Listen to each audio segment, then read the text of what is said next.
Chapter 8 Francis Scott Key and the National Anthem. On September 13, 1814, British ships opened fire on Fort McHenry. They fired rockets and mortars. The soldiers in the fort would have fired back, but there was not much point. The guns in the fort were old. They could not hit the British ships. The British ships kept firing for a long time. They fired all day. They fired on into the night.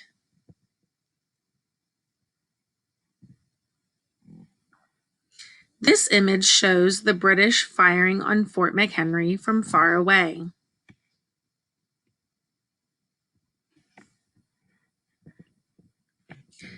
An American named Francis Scott Key watched the British attack.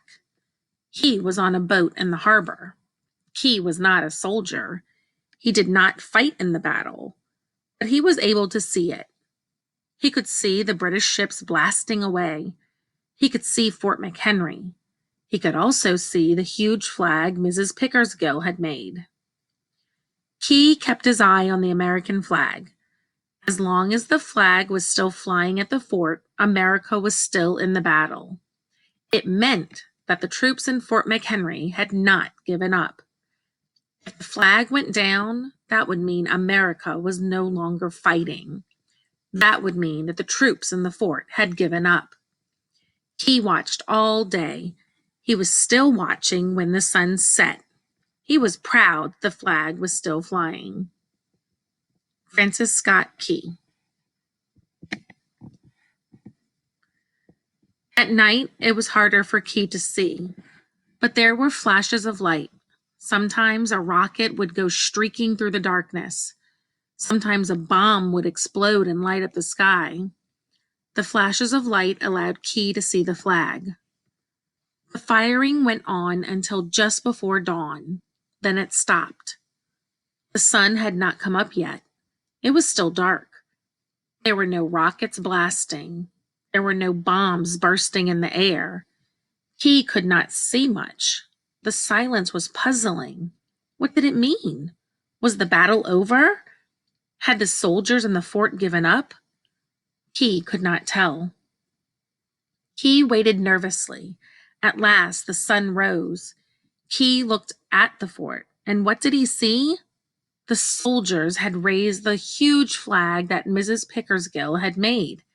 It was not the U.S. soldiers who had given up.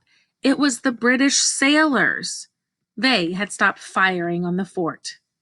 Key felt a surge of joy. He felt pride, too. The brave men in the fort had not given up.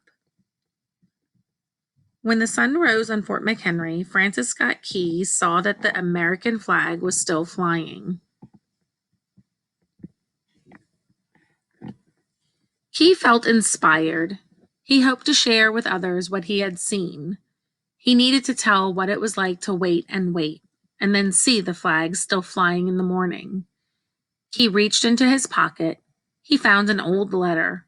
On the back, he wrote a poem. Here is the first part of his poem. Oh, say can you see by the dawn's early light what so proudly we hailed at the twilight's last gleaming, whose broad stripes and bright stars through the perilous fight where the ramparts we watched were so gallantly streaming, and the rockets' red glare, the bombs bursting in air, gave proof through the night that our flag was still there. Oh, say does that star-spangled banner yet wave o'er the land of the free and the home of the brave? He did not know then that one day his poem would become our national anthem. The U.S. flag was still flying at Fort McHenry after the attack on Baltimore.